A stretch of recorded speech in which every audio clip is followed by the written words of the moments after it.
Hi,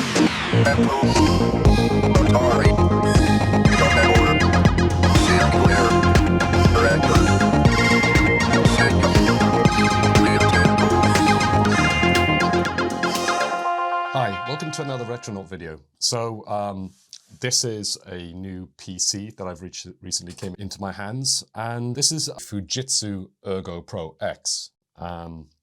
Now, why did I actually want to get hold of this PC? Oh, by the way, I've actually had a cold over Christmas. It's between Christmas and New Year's right now. I originally intended to record this video a few days ago, but unfortunately I caught a cold literally just before Christmas. I think it was Christmas Eve. And by Boxing Day, which is the 26th of December here in the UK, I was feeling pretty rough. My voice has got a bit gravelly because of it. I just wasn't feeling up to it really the last couple of days, and now I'm on the mend. So I think I'm back in the saddle and ready to crack on. Anyway, back to the Fujitsu. Why did I want to get this machine? If you watched my tech history series, there's an episode where I talk about where I actually worked at a company in the UK called ICL.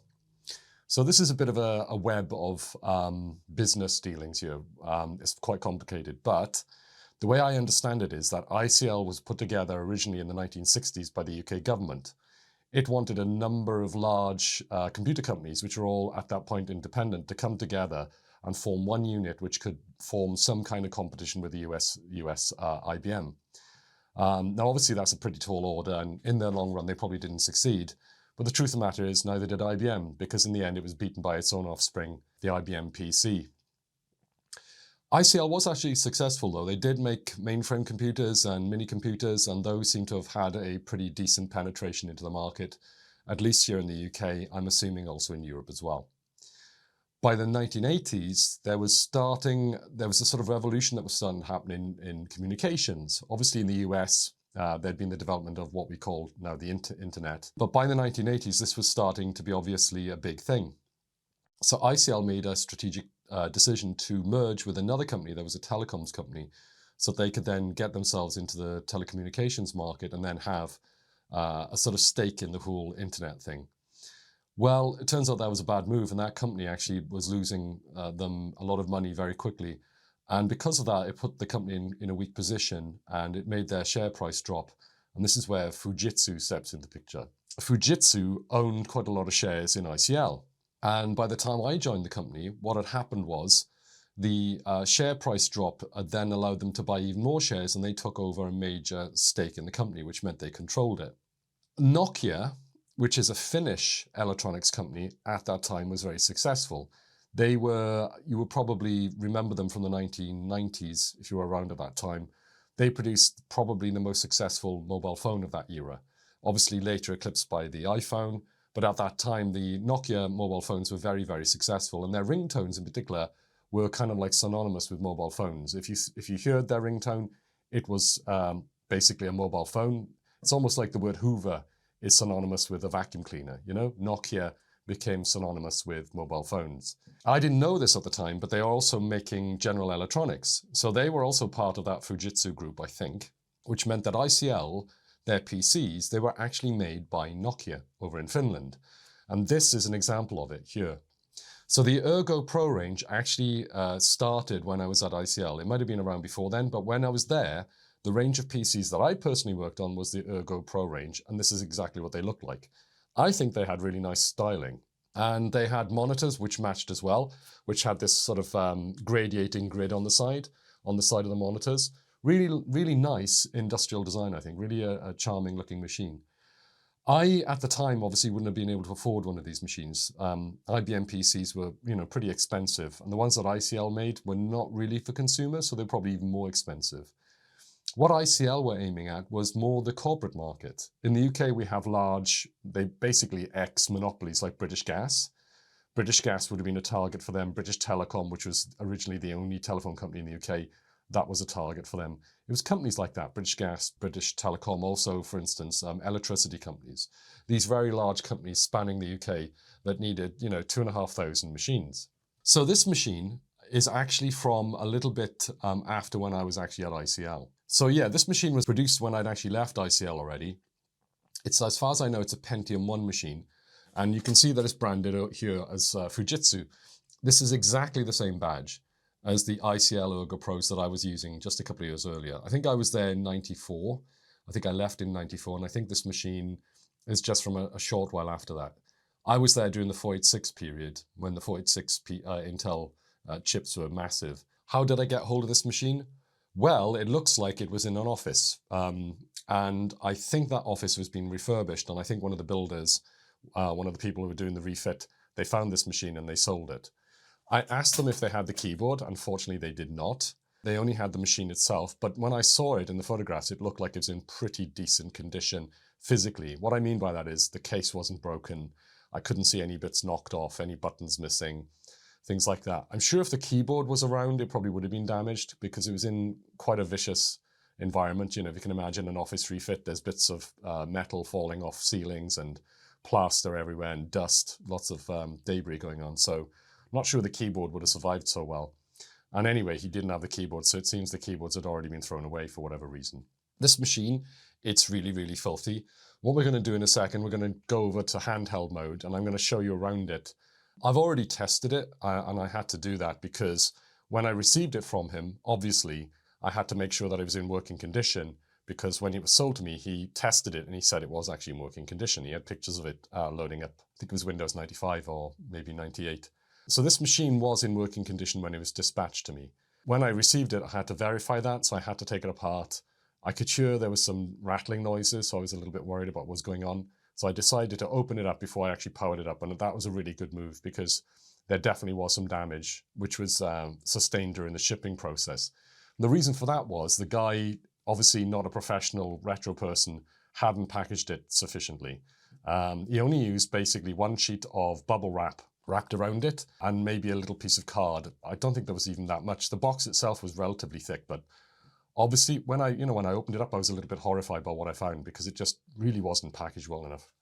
So yeah, really not in good condition at all. So let's have a look inside this machine. I'll give you a quick tour around it and show you what's going on. My plan for it is eventually for it to be a gaming PC. I mean, obviously I don't want to really use it for business work anymore. So a machine that was built for business is going to retire and become a gaming machine for me. It's a Pentium era machine, which is perfect really for gaming, but it does need some renovation and it probably will need some repair. So let's do that now. Let's go to handheld mode. We'll have a look around here and I'll give you a quick tour of this machine a little bit close up so you can see exactly what's going on. So looking at it with the freehand camera, you can see that there are a lot of marks on top. There's some kind of label here. I think it says Windows, D2 something or other. So I'm assuming that's maybe from some kind of clearance and yeah, some pretty nasty scratches on top of it. I'm hoping these are just black rubber though. And with a little bit of work we can get this off, I think, hopefully. Down the side, that's the distinctive Nokia styling I was talking about. And yeah, again, we can see there are black rubber marks. Nothing too serious though, from what I can see.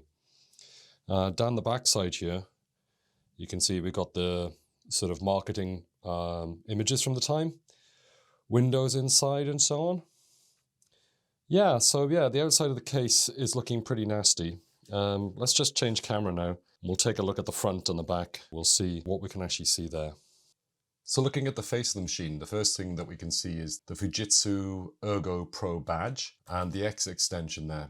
I think they've done that so that they can just basically put whatever processor they want in this machine. In earlier machines, they'd use numbers there, and I guess that locks it down and you have to keep on remaking this badge. So they kept it nice and open here. Underneath that, you got the Intel inside. By this point, Intel were marketing themselves as being sort of joined at the hip with Intel PCs. IBM PCs, I should say. See, even I'm doing it now. And yeah, this one has got the MMX technology, which was marketed heavily as being a multimedia set of extensions for Intel chips. I should point out, by the way, that the case isn't actually put on correctly at the moment. I've left it open because it actually clips together, so it makes it quite awkward to close it back up again.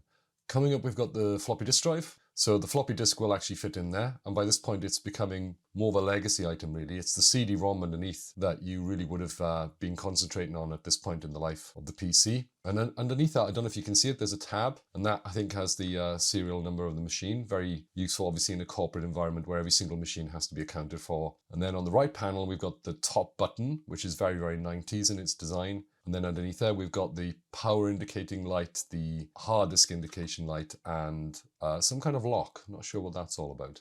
So looking at the back of the machine, there's a switch there which allows you to change between 110 and 220 volts. So that's pretty cool. Looks like this machine would actually work in North America. You have both a power in and a power out, so you can power your monitor with just one power supply. You've got two connectors there in the middle, DB9s. They're actually two serial ports. I didn't know serial ports had this icon actually. And yeah, so anyway, you learn. And it looks like there's a spot in the middle there for maybe another serial connection, maybe a bigger one, DB25 or something like that. Underneath, you've got an Ethernet connection and you've got activity lights there. Quite interesting, traffic light activity. Then you've got a printer port, pretty standard.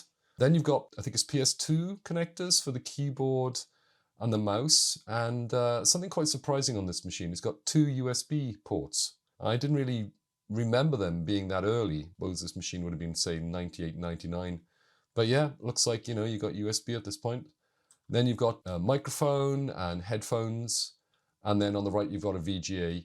And interestingly, this machine has another Ethernet connection at the top. So obviously, in this office environment, network connectivity was a really massive thing. Okay, so that's a quick inspection of the outside of the PC. As I said, the case is off at the moment. You can see it's not fitting on the CD-ROM drive there very cleanly. What we're going to do now is we're going to have a look inside. So let me switch my view and we'll have a look at the back and we'll see how we actually get this little beast open. Okay, so I've moved around to the back of the machine. And apart from it being filthy, you can see here that the edge of the case here is already off. This machine is actually very easy to take apart and very difficult at the same time. I know, it's a bit of a contradiction. There's one screw. So if I lift this here, there we are. That's the one screw there. And you can see I've put it in the top of the case to keep it safe from being lost. And it would actually screw through a hole here underneath. That's just the one screw that needs to come out. The problem is, after that, there are clips that go all the way along the edge of the machine here. And the only way to actually get it off is to use a spudger. Something like iFixit or something like that, or any other kind of screwdriver set that you might get with spudgers. You know, those sort of guitar plectrum things that you have. And you just basically wiggle it under there until it, all the tabs pop off. I really dislike that design, you know. I really prefer it when there's metal inside the case and it slides on into latches. And then, you know, it's fixed at the back. It seems to have been a bit of a fashion with certain machines at this time. Apple definitely started doing a lot of this, and it makes retro machines a nightmare to open. This machine is slightly, the plastic is slightly spongy, I suppose, so it's got a bit of give in it, so it's probably not going to break. But that's basically how you get this off. Obviously, you have to do both sides. And once you've done that, you can then basically slide the machine. So let's change to a different view now, and I'll actually show you what we have inside. So, a bag of stuff. What's this? Well, this was the stuff that was rattling around inside the case. And I've kept all of it in a bag here. There may be some pieces left in the case because there was certainly a lot of it flapping about. And you can see that it's quite a clean break. It could be repairable, except that it's made up of about 40 pieces. All right, maybe 20 pieces. There are so many pieces there, I can't actually tell what goes where. You know, it'd be a very complex jigsaw. And at the end of the day, I don't think it's actually really not necessary anymore. So yeah, unfortunately, this bit the dust because the guy didn't package it properly. And it literally shattered into pieces. What this was used for was, if I just put this out of the way, on this part of the machine, this is where this plastic shroud was, and it held this fan, which is I've checked the voltages on this. It's actually a 12 volt. I think you can see that. It's a 12 volt DC fan, very tiny.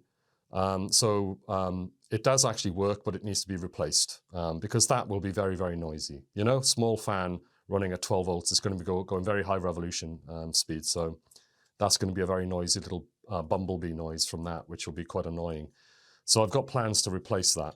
But that used to fit onto the shroud here, and it used to blow onto the Pentium, which is here. I think this is actually the Pentium right there.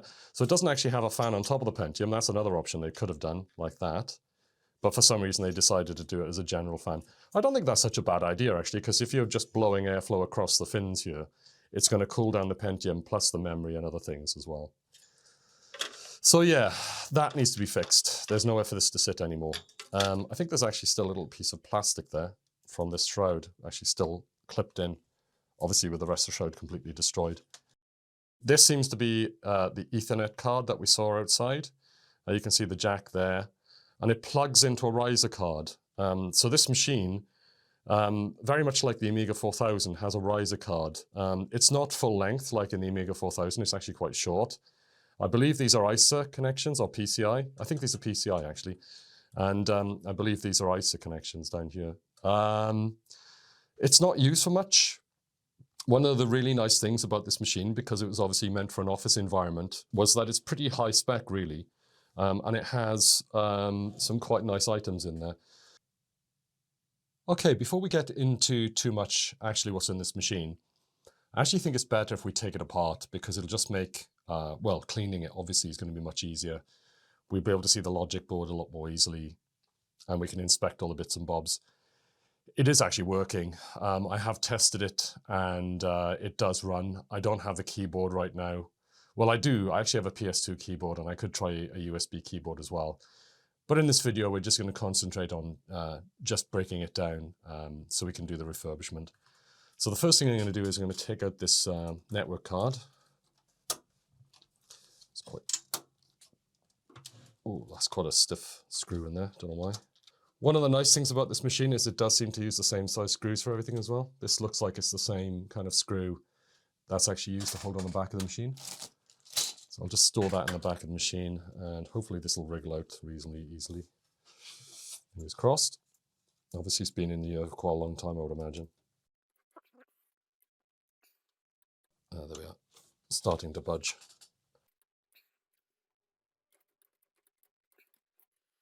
Actually, what it is held in by one of the brackets underneath. These screws are just amazingly tough. Let me try another driver set here. Okay, let's give this one a go. Yeah, that's better. Tools for the job.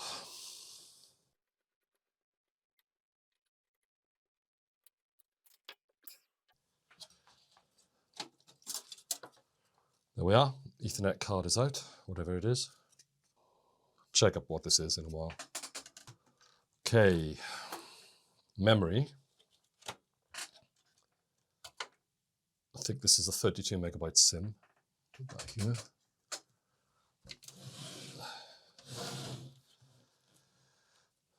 This is the hard drive bay.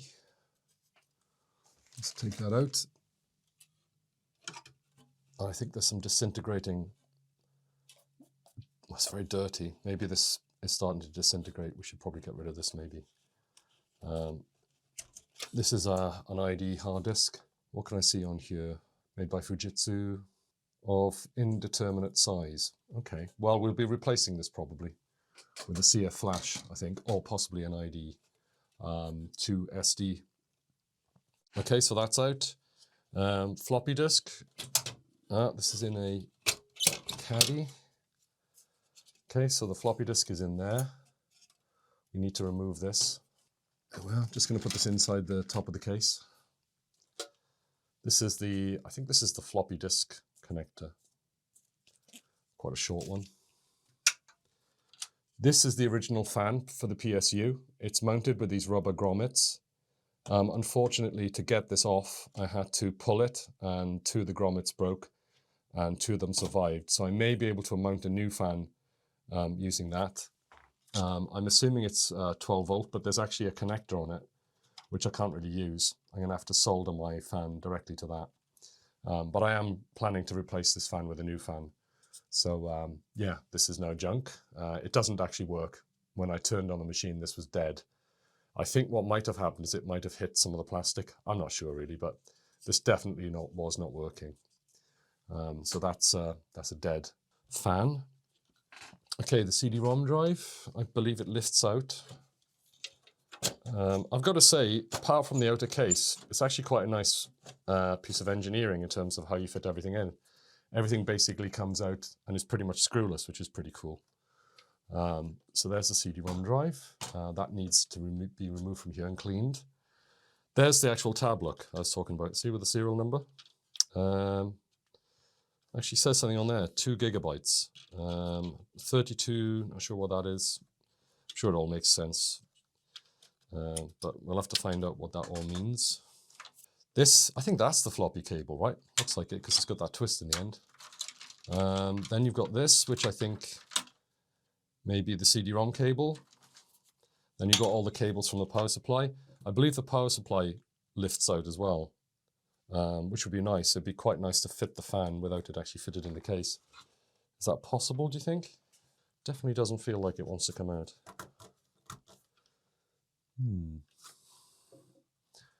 Okay, well, let's take this blanking plate out. I'll work out how to do that power supply a little bit later. This looks like this is the header for the power supply to turn on the machine from the front of the machine. Okay, and then we've got a bunch of screws holding down the logic board. We've got a breakout board here which attaches to the back. We've got the riser card. Let's see if we can get the riser card out. Yep, that came up pretty easily. And we've got a bunch of cables. They need photographing before they get pulled out, really. You want to make sure that they are obviously, you know, put back in the right orientation. So I'm not going to take those out right now. We've got the power supply there. And then we've got this card going onto the back of the machine. Built-in Ethernet, I think, this card here. There's a coin cell battery there for the BIOS. I'm going to assume that that's not working anymore. That will need to be replaced. And the main thing is really it just needs to be cleaned because it's just very, very dirty. Let me just take some photographs of this before we continue so we make sure that we don't actually mess this up when we put it back together. Okay, I used the camera there just to take a record of everything here, plug this back in, just make sure I get the orientation of that correct as well. It does actually look like it's keyed. This one shouldn't be a problem, but you know, it's always the case with these cables. These are all going to have to be unplugged while I wash it. So basically all of these need to be noted what the orientation is. Now that I've taken that photograph, obviously I can go ahead and unplug these. So let's just be careful with these. We don't want to break things. That's the serial connection, I think, a splitter for 2 serial ports. This, I think, is the CD-ROM. So let's just carefully take that out. There we are. Now the 2 power supply, or is it 3? 3, yeah, it looks like it's 3. And this here, not sure what this is. Okay, so this comes out. These come out quite easily, that's nice. There we go. Now I need to undo the screw on this daughter card here, which gives you Ethernet, I think. So this has a very specific connection screw on this, so it's quite long. So, oh, feels like it's connected somehow. Maybe it's actually, maybe there's a connector there, some kind of edge connector. So let's take this out, put that to one side. And I think we'll leave it plugged in for now. Just leave it as part of the motherboard. Let's take this out. This is the floppy disk, I think. Okay, let's unscrew the logic board. So 3 here. I bet you there's one underneath the corner here, just to be a nightmare. You know what it's like.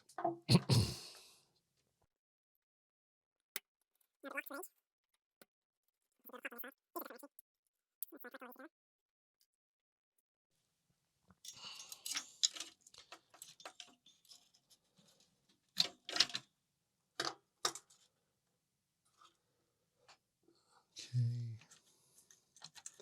unplug this. There's a plastic clip here that holds it in. And the logic board. Quite tough, that one. Let's come off. All of these off. Are there any other clips? No. Oh yeah, there is another clip here.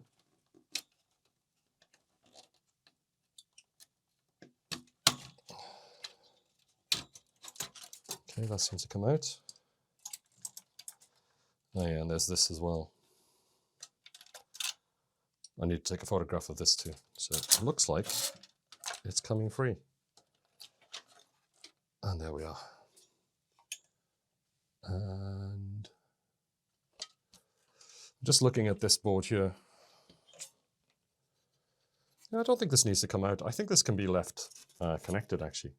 Right then, the machine is apart. I'll hold it up to the camera so you can see how dirty it is. It's very, very dusty. My fingers are getting dirty holding it. The inside of the case is very dusty. All that remains really to do in terms of deconstructing this is just to take the power supply out. That's obviously doesn't want to budge right now. I probably need to have a fiddle around and work out what the magic solution is for that. But once we've got that done, I'm going to take this machine and I'm going to wash it. That's the first thing I'm going to do. And we'll spread out all these parts on the table and yeah, we'll see how it looks once we've given it a wash. So the machine is washed now, and what I thought would be a good idea is if we had a quick look at the logic board, see what's actually going on the machine. Because this video is more of an inspection, I think in the next video we're going to deal more with renovating the machine, getting it, looking spick and span. So this is the logic board, and this is actually a photograph that I took of it after it was washed. So yeah, all the dust that was on it, that was quite heavily encrusted in dust actually, has now gone away. I've blown it dry to make sure that there's no water in there, and I'm just leaving it now to make sure it's completely bone dry before I actually plug it back in and test it. Hopefully nothing's happened to it. I have actually taken off the heatsink for the Pentium there, and interestingly it didn't have any thermal compound on it, which was really odd. It was just a dry connection, so not really sure how good that was at cooling the machine, so I'm glad I did that, had a look at that. I think what I'll do is when I put it back together, I'll put some thermal compound on there and make sure that it has really good connection to that heatsink there. So I did manage to find the manual for this machine, although unfortunately it's on one of those websites that won't actually allow you to download it. You have to look at it with a sort of online browser, which is a real pain. I really hate that when, websites get other people's material and then basically grab it and make out like it's theirs. It's not. They should really allow you to download that PDF. It's basically public property really at this point, because this machine came out in 1998, I think, something like that. Anyway, I did manage to harvest the diagram from it, and I've overlaid it on the graphic here. Couldn't quite get it to match up. Obviously, whoever drew the diagram had a slightly different photograph of the board than I have. It's probably to do with lens distortion or something like that. So anyway, bear in mind that when I overlay this, the two aren't going to sort of line up exactly. So let me just show you some of the main features, and we'll start at the top of the board. As I showed you outside, you've got the speaker in, you can see that coming in there, line in, microphone, CD-ROM audio in. So that's obviously very typical for the era where you might have the audio. So basically what happens is the audio comes out of the CD-ROM. This would be actual normal CD audio, which is distinct from data, and then the sound card has the ability to mix that audio in with the digital audio that's been produced for, say, the multimedia presentation or a game. So what you can then have is you can have a game with actual CD audio playing at the same time, which is pretty cool. So that's what that jack allows you to do there. You can actually plug that in, and that is actually plugged in on this machine. I had to unplug it when I was doing the renovation. Then you've got a joystick MIDI header there. Currently that's not populated on this machine. I would have to probably get some kind of breakout boards to allow me to then plug in a joystick to this, because at this point, yeah, when you were using joysticks, you had to use a specific connector. USB wasn't such a big thing, but as this machine has USB connectors, it might be possible to actually use a USB-based joystick with this machine. I'm not really sure, really. Then you've got this thing, do you see where it says backplane connector? That's actually right next to the Ethernet module socket, and that's where the Ethernet module plugs in. We had to unplug that to wash the machine to make sure that we could get all the dirt out of that socket there when we actually dried it. Then on the right-hand side, you've got the different power supply connectors, and you've got the connectors for the standard floppy, the IDE, the secondary IDE. This machine currently is only using the primary IDE, and I think it always will. I'm probably going to replace the physical hard drive with either a compact flash based hard drive, or I might try and get, I think you can get an IDE to SATA connector. Not sure if that's overkill, to be honest, because at this point in time, hard disks weren't very big, and a compact flash would probably do the job, to be honest. You got the power switch connector there, obviously, so that's, you can turn the machine on and off with the power supply buttons on the front. Serial port connector, not sure what that's for. Oh yeah, that's right, there's the Y cable, so it splits out into two separate serial connectors there. modem interface. That's quite interesting. I'm not quite sure what that's for, I suppose. As it says, you can connect some kind of modem breakout there. Power supply fan, COP, not sure what that is, but I do know that this big chip here, that's actually the BIOS chip. And at the bottom of the board, you can see the socket 7 socket there, the really large socket, and that's where the Pentium processor plugs in. Let's switch over to another graphic now, which concentrates more on the bottom and the left-hand side. You can see it's got an internal speaker, for making error beeps and so on. Then there's a fan connector there right next to the CPU, and that's obviously where that very small fan plugged in that we're going to replace. But the really cool thing is we've got the connector for that, which means I can then solder that up to my replacement fan. I'm thinking about soldering in a resistor, and that will actually bring the power supply down from 12 volts down to about, I think it's going to be about 7. And that has basically the effect of making the fan run at half speed, which will probably be good enough actually. Makes it a lot quieter and gets enough airflow across. Don't forget, we're going to go from this very tiny fan running at very high RPMs to a much larger fan. So we can definitely run it at slower speed and get the same kind of airflow. I'm also going to put it in a slightly better position as well, which hopefully will get more air across the CPU. On the left-hand side of the board, you can see there's a CPU type selection. I'm going to leave that as is because I'm not going to change the CPU. This machine actually has a 233 megahertz Pentium, which is actually pretty fast. That's pretty high end actually for the time. I don't think I can actually put a faster Pentium in this machine, so that's great. Don't have to fiddle around with the configuration there. Then you've got the voltage regulation, which we'll be leaving well alone. You've got 2 cache chips there. You can see 256K. Looks like it's maybe 512K cache, and that's for the CPU to make it run faster. And then on the left-hand side of the board, you've got the 2 SIM slots.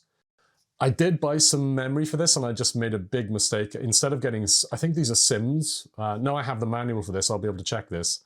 I think these are SIMs, and what I actually bought was DIMMs, and they're actually not quite the same size, and that's obviously to make sure you don't plug them in and cause an explosion. So I'm going to have to go back on eBay and try and find, what I might try and do is find another 32 megabyte SIM, because I think this machine already has 32 megabytes in it. So all I need to do is find another 32 megabyte SIM, which is exactly the same. Not going to be that easy. But if I can find one, then I can obviously put that in the second slot, and that'll get the machine up to its maximum. I actually think for games, 32 megabytes would be fine, so I'm not going to kill myself to do that. I think it's not really that necessarily, really. Then you've got the hard drive LED, the lithium battery, which is for the BIOS, to keep it powered up, obviously. Then you've got a label for the ATI Raged graphics. So this has an ATI onboard graphics. ICL, or rather Fujitsu, marketed it as the Ergo, I think it was Ergo graphics, but it's basically an ATI Rage 64, I think it is, graphics chip that looks pretty decent. And I've checked the manual for this machine, and actually one of the optional extras you could get was a Matrox Millennium graphics card. And by complete coincidence, I saw one of these on eBay the other day for £14, and I thought, well, I may as well get it, it's so cheap. It's a period correct upgrade for this machine, and it would probably be better than the onboard graphics. I remember that the Matrox Millennium was a good, very good graphics card for the time. And it just turns out that it was one of the ones that you could get for this machine optionally. So that's pretty cool. I can try out this chip and see how good it is. And then optionally, there are a couple of PCI slots free in this machine, so I can actually put the PCI graphics card into that slot and give it a bit of an upgrade, which would be pretty cool. Then you've got the audio output, multimedia connector, I'm not quite sure what those are for. Then you've got video memory. You can see that it seems to have 2 megabytes of RAM on board. And next to it, you can see there is the video memory upgrade socket. It's the vertical socket right next to the 2 graphics card memory chips there. That allows you to upgrade it to 4 megabytes, I think. But I would have no idea where you're going to get one of those modules from. So I think probably the easiest thing to do is to actually just get an external graphics card, as I have the Millennium, and plug that in and get past that whole circus. Then you've got the VGA feature connector, jumpers for memory upgrade for the memory for the graphics card. And then you've got the Crystal Audio chip. I read up about this. It seems to be a Sound Blaster Pro, Sound Blaster, and Windows Sound compatible chip. Now, I know at this time there was a bit of a transition going on where you went from DOS games, which would have been more Sound Blaster and Sound Blaster Pro. I think Sound Blaster's mono, Sound Blaster Pro is stereo. But then around this time, you made the move to Windows 95. Games were then, Microsoft made a big effort to kind of force people to start writing games to run within Windows 95 rather than externally. And that meant you had this awkward transitionary period where you went from Sound Blaster being the king in terms of sound to then having to support Windows sound. I have no idea how good this Crystal Audio chip is. We'll have to try it out. But another period correct upgrade for this machine is, I think it's an Aztec sound card. So if it turns out that that chip doesn't work very well, I may have to get this, Aztec card. It could be that it works, really well. So, we'll just have to see really, and that's going to happen down the line as I try out various different games for this machine. What else is on the board? There's some Intel chips there, you can see. They're the PCI chipset, basically, to allow you to use PCI expansions, and that's about it. It's a pretty typical board for the time. Pretty decent, actually. I'm really happy I've got this machine. It's got some pretty good onboard features. It's got onboard sound, onboard graphics. You can obviously replace those if you need to. It's got a pretty decent high-end Pentium, 64 meg of memory if I need it. CD-ROM. This is a really good multimedia PC of the time. So yeah, I'm really looking forward to getting this all put back together and actually trying it out. So that brings us to the end of the inspection video. What have we found out so far? Well, this is a really nice machine, I think, of its time. There's the Pentium there, laid bare. This is completely clean now. I've actually washed this and dried it.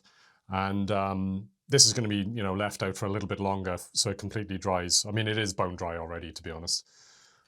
Everything is nice and clean on the back. In the next video, we're going to look at the rest of the machine, how that's renovated, how that's come out. I want to put some thermal paste on here, as I mentioned just now. I want to make sure that that's, cooling correctly. Because at 233 megahertz, that sounds like a pretty high speed Pentium. So I'm a little bit worried that this heatsink, which I don't know if you can see that there, never seemed to have any thermal paste on it at all. Maybe that was normal for the time. Maybe thermal paste was something that we used a bit later, but not really sure about that. Conductivity is conductivity, right? So you'd expect to get the heat from here onto here, you'd need some kind of extra help. Maybe, it just being pushed up against it seems being good enough for the time. I don't know, really. Had a bit of an issue with these slots here. These are the memory modules that I bought. Funnily enough, they're actually boxed, never used. Both known working as far as I know. But unfortunately, they do not fit. This uses SIM slots, and one of the things you've got to be very careful with on eBay when you do a search for things is you put in SIM and it shows you DIM, and unless you don't concentrate, you may actually go ahead then order some things which actually look like a perfect fit. These look like these were exactly what I wanted. I think these are 168 pin SIM slots, and this is a 168 pin DIM slot. Memory, EDO memory, everything was correct apart from the fact that it's a DIM instead of a SIM. And they're almost exactly the same pinout and everything. It's just that the little notches in the sockets here are slightly different, and I did compare them. I looked at the original memory, and there is a very slight difference, about 4 millimeters, obviously to stop you using the wrong memory. So yeah, I think so far things are looking pretty cool. I'm very, very lucky really that no more damage was done to this machine the way it was packaged. It was honestly, it was abysmal. It was, it's almost like you put the machine in a paper bag and shipped it. I mean, when I said it had bubble wrap, I meant the very thin, tiny bubble wrap, not big bubble wrap. So to wrap a machine in very thin bubble wrap and put it in a box without any padding whatsoever and ship it, it's just a miracle that nothing else broke on it really. Terrible condition, I must admit, on the outside of the case. Very, very dirty, both outside and inside. But we'll find out in the next video how it polished up. So I hope you like what I've done with that. I hope you've enjoyed this video, of course. And please, if you have, then click on the like button, because that will help get this out to other people, so they can enjoy this content as well. And if you have enjoyed it, please obviously subscribe to the channel if you want to see more videos like this. I'm going to be working on the renovation video very, very soon. So please subscribe and you'll know when that comes out. And hopefully I'll see you then. And we'll see what this wonderful machine looks like when it's all back together and ready to be used again as a games machine. Anyway, I'll see you in that video. Until then, take care.